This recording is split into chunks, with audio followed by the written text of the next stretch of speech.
क्या होगा अगर किसी असुर का वध तो हो जाए, लेकिन उसके बाद देवताओं का सबसे बड़ा भय शुरू हो? क्या होगा अगर भगवान के ही अवतार को शांत करने के लिए दूसरे भगवान को अपना सबसे भयानक रूप धारण करना पड़े? और क्या आपने कभी सोचा है कि नरसिंह अवतार के बाद ऐसा कौन सा रहस्य सामने आया जिसे आज तक बहुत कम लोग जानते हैं? दोस्तों, आज हम आपको लेकर चल रहे हैं उस दिव्य, अद्भुत और रहस्यमय घटना की ओर जहां भगवान विष्णु के क्रोध ने पूरे ब्रह्मांड को हिला दिया था और जहां भगवान शिव को भी पहली बार लगा ऐसा कि अगर अब नहीं गए तो सृष्टि की गति ही बदल जाएगी। यह कथा सिर्फ एक वध की नहीं है, बल्कि उन रहस्यों की परतें खोलती है जिन्हें देवताओं तक ने नहीं जाना था। तो तैयार हो जाइए, क्योंकि आज आप जानेंगे नरसिंह तांडव का वह रहस्य जिसने भगवान शिव को भी अवतार लेने पर मजबूर कर दिया था। तो हमारे साथ वीडियो के अंत तक जरूर बने रहिए और इस रहस्य को और पूरी कथा को जरूर जानिएगा। तो चलिए शुरू करते हैं। भगवान नरसिंह की कथा में जितना तेज प्रकाश है, उतना ही गहरा अंधकार और रहस्य भी छिपा है। कहते हैं कि जब जब अधर्म अपनी सीमा पार करता है, जब अत्याचार, क्रूरता और भय धरती को जकड़ लेते हैं, तब भगवान विष्णु किसी न किसी रूप में अवतरित होकर धर्म की रक्षा करते हैं। लेकिन नरसिंह अवतार केवल एक वध की कथा नहीं है, यह ब्रह्मांड की उन शक्तियों का टकराव है जहां विष्णु के तांडव को शांत करने के लिए स्वयं महादेव को अपना सबसे भयानक रूप धारण करना पड़ता है। यही वह घटना है जहां विष्णु की लीला, शिव की शक्ति और ब्रह्मांड का रहस्य एक साथ प्रकट होता है। इस कहानी की शुरुआत होती है हिरण्यकश्यप के आतंक से। वह राक्षस जिसने सोच लिया था कि अब उसे कोई रोक नहीं सकता। वरदानों के घमंड में वह इतना अंधा हो चुका था कि अपने ही पुत्र प्रहलाद को मारने की कोशिश करने लगा, सिर्फ इसलिए कि वह विष्णु का भक्त था। हिरण्यकश्यप के अत्याचारों से पूरा ब्रह्मांड व्याकुल था। देवता भी भयभीत थे। प्रहलाद अडिग था, अटल था, लेकिन उसके सामने मृत्यु खड़ी थी। और तभी आया वह क्षण जिसने सारी दैवी शक्तियों को हिला कर रख दिया। जब हिरण्यकश्यप ने स्तंभ की ओर इशारा कर कहा, अगर तुम्हारा विष्णु सच में है तो इस खंभे से निकल कर दिखाए, और अगले ही क्षण वह स्तंभ फटा, अग्नि सा तेज हुआ और भगवान नरसिंह प्रकट हुए। न पूर्ण मनुष्य न पूर्ण पशु, बल्कि दोनों के मध्य स्थिति ऐसा रूप जो किसी भी वरदान की सीमा में नहीं आता था। नरसिंह ने दहाड़ लगाई, धरा कांप उठी। उन्होंने हिरण्यकश्यप को द्वार पर पकड़ा, जहां ना घर था ना बाहर। उस समय ना दिन था ना रात, बल्कि संध्या वेला थी।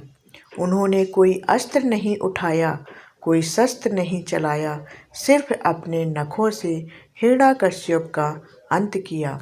लेकिन वध के बाद जो हुआ वही इस कथा का सबसे बड़ा रहस्य था।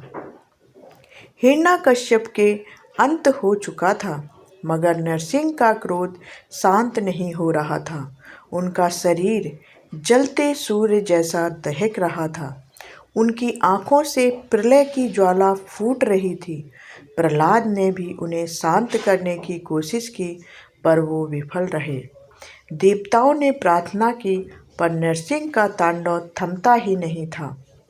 ब्रह्मांड की गति डगमगाने लगी थी। तब सब देवता भाग कर गए भगवान शिव के पास। उन्होंने आग्रह किया, महादेव, यदि आप ना आए तो सृष्टि का संतुलन बिगड़ जाएगा। शिव ने पहले अपने वीरगढ़ वीरभद्र को भेजा, पर नरसिंह के सामने वे भी टिक नहीं पाए। तब शिव ने खुद अवतार लेने का निर्णय किया। उन्होंने धारण किया सरव अवतार, ब्रह्मांड का सबसे विचित्र और शक्तिशाली रूप। कहते हैं कि सरव रूप आधा सिंह, आधा मनुष्य और आधा पक्षी था, जिसके 8 शक्तिशाली पैरों से धरा थर्रा उठती थी। उनका गर्जन सुनकर देवताओं की सांसें रुक गई थीं। इस रूप को देखकर स्पष्ट था कि यह किसी साधारण शक्तिशाली अवतार का सामना करने के लिए नहीं, बल्कि नरसिंह के प्रलयात्मक रूप को रोकने के लिए प्रकट हुआ है। सरव रूप में शिव नरसिंह के पास पहुँचे।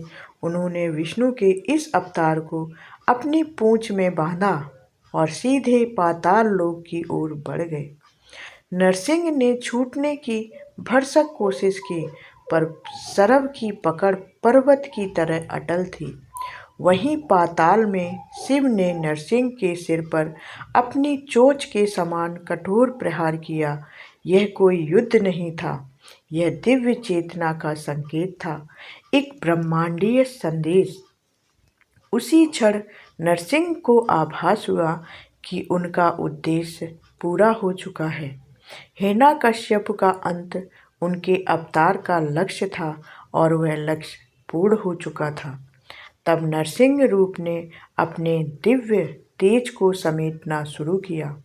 विष्णु ने शिव से कहा, हे महादेव, आप इस चर्म को अपने आसन के रूप में स्वीकार करें। यही मेरे नरसिंह रूप की पूर्ण आहुति होगी। और इसके बाद विष्णु अपने मूल रूप में प्रकट हो गए। शिव ने नरसिंह के चर्म को स्वीकार कर उसे अपना आसन बना लिया। यही वह रहस्य था, विष्णु की वह लीला जो उन्होंने रची थी, क्योंकि वो चाहते थे कि शिव इस दिव्य यज्ञ में शामिल हो और उनके सहयोग से ये ब्रह्मांडीय संतुलन पुनः स्थापित हो। नरसिंह का तांडव कोई अनियंत्रित क्रोध नहीं था, यह एक लीला थी जो शिव को उनके सबसे अद्भुत और दुर्लभ रूप में बुलाने के लिए रची गई थी। यह 2 महाशक्तियों का संगम था, विष्णु की लीला और शिव की शक्ति। इसी संगम से सृष्टि का संतुलन फिर से अपने मार्ग पर लौट आया। और अब अंत में जैसे ही दर्शक इस कथा की गहराई को महसूस करते हैं, यह बात स्पष्ट हो जाती है कि नरसिंह और सरव की यह घटना सिर्फ पुराणों का वर्णन नहीं, बल्कि एक संदेश है कि जब शक्ति की सीमाएं पार होने लगती हैं, तब ब्रह्मांड स्वयं हस्तक्षेप करता है। और जब 2 महाशक्तियाँ एक साथ खड़ी होती हैं, तब सृष्टि का हर संकट समाप्त हो जाता है। तो दोस्तों, यह थी नरसिंह अवतार के बाद का वह रहस्य जिसे बहुत कम लोग जानते हैं। यह कथा हमें सिखाती है कि ईश्वर का हर रूप, हर लीला, हर घटना किसी न किसी गहरे उद्देश्य से जुड़ी होती है। अगर आपको यह ज्ञानवर्धक और रोमांचक कहानी पसंद आई तो इसे ज़रूर साझा करें अपने दोस्तों को, ताकि और लोग भी इस अद्भुत रहस्य को जान सकें। अगले वीडियो में मिलते हैं एक और दैवी कथा, एक और दिव्य रहस्य के साथ। जय श्री नरसिंह देव, जय भोलेनाथ। कमेंट में ज़रूर लिखें, जय भोलेनाथ।